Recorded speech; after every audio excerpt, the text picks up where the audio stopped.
Hey everybody, Stucco Mason Mike here. I'm going to take you through a brief tutorial on how to mix up your finish coat acrylic stucco with your dye lots. So you're going to need a few things: gloves, safety glasses, PPE, steel toe boots, etc. You're going to need a mixing drill, a whip, a margin trowel.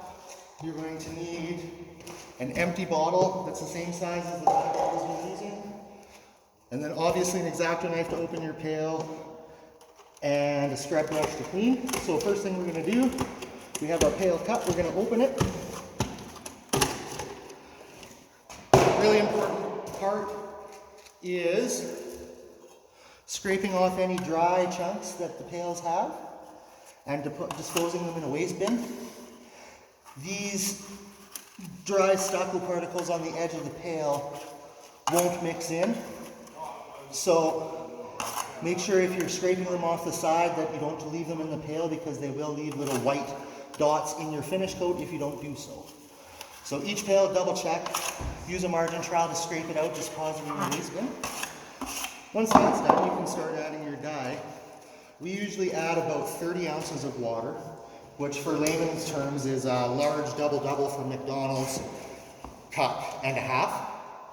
But I have it also measured out to 3 of these dye bottles, as you can see here. So first step, open your dye lot over the pail, take your lid, set it aside so it's easy to access. You're just going to pour out what wants to come out of the dye bottle initially. I'll usually give it 1 or 2 very light shakes to try and get as much out as possible. Then I'm going to take my first bottle of dye water. It's filled right up to the brim. Always pour over your pail, because if you pour outside of your pail and spill some water, that's going to throw off your measurement. I'm going to pour a quarter bottle in. I'm going to put my lid back on very carefully. And then I'm going to vigorously shake this for my very first rinse. An important thing is to make sure you only hold the bottle in the same place, because you might have dye leak out around the edge. So if you're constantly moving your hands around it, you're going to make a mess out of your bottle and might throw off the final color of your pail. So when I say vigorous, I mean vigorous. Because the idea is to get all of the dye out of the bottle, get the bottle perfectly clean without using too much water. Because if you use too much water, it kills the integrity of your system. It kills or it can lead to blotchiness in your final coat, and it's harder to apply. So when I say 25 to 30 ounces of water, that's pretty much a rule. So we're going to pour out our first rinse of a quarter bottle. It's very foamy, so you can do a couple shakes to make sure that that's off. You're going to do a second quarter bottle. Same exact as the first time. I'm going to give it a very rigorous shake. And after this second quarter bottle, you're going to be pretty much cleaned out on the inside of your dye lot.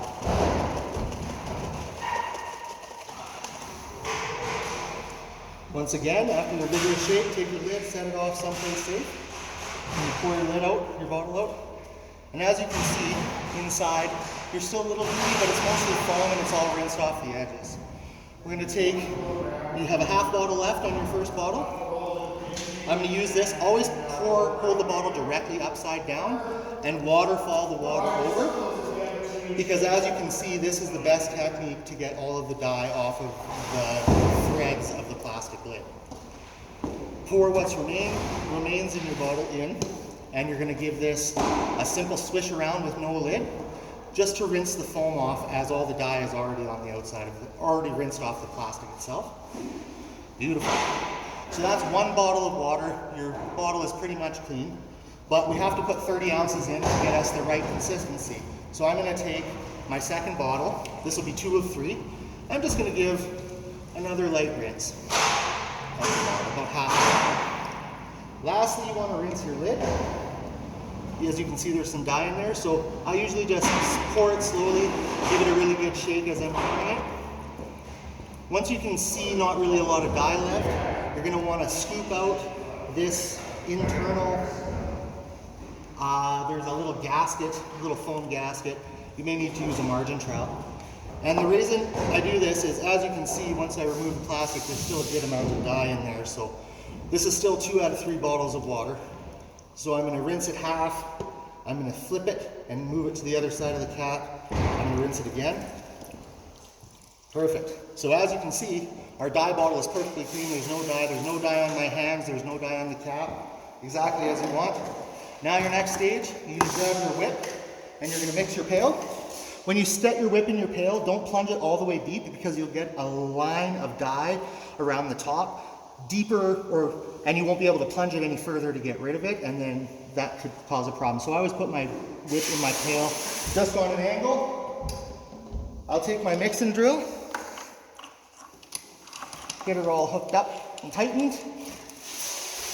You're going to want, I use a variable speed drill. If you don't have one, be very careful because you will spin the pail faster than you'll be able to control, and all your dye will splash out, and then your pail is pretty much ruined.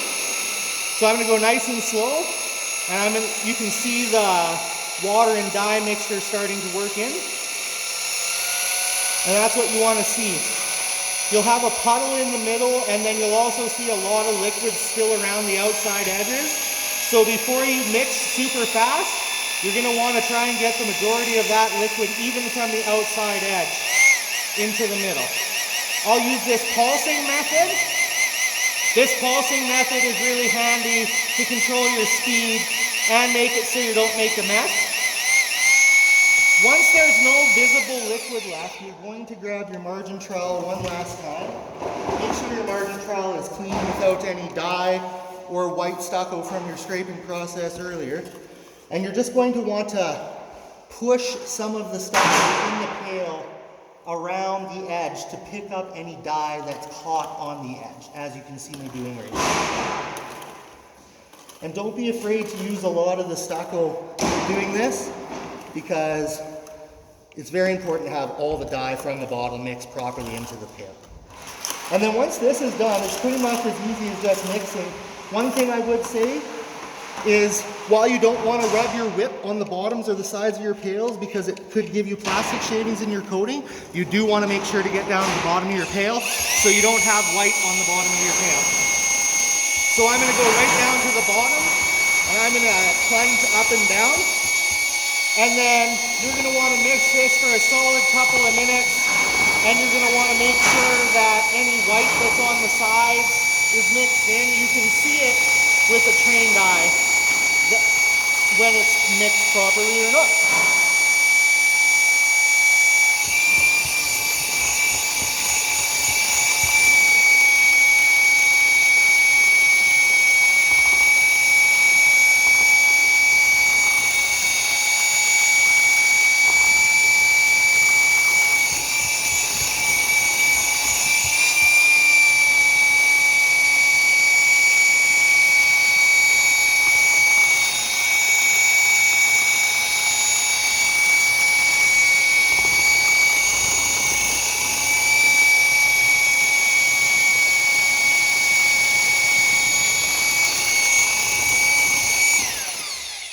There, then I would say that's sufficiently mixed. The last step is to grab your lid for your pail.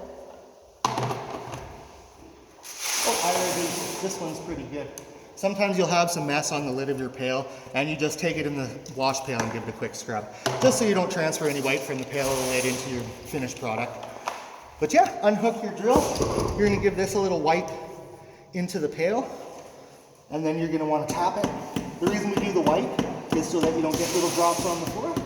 Make sure you clean all your whips and your tools and anything that might have gotten acrylic stucco onto it immediately after doing it, because if not, it'll dry so hard on your tools that you will have to mechanically remove it with like a knife or something. But anyways, guys, I don't know if you can see me. Maybe I'll tilt this up for the last little bit. That's how you mix acrylic. Shout out to Stolit Canada. Like and subscribe to my channel for more informative videos. Bye.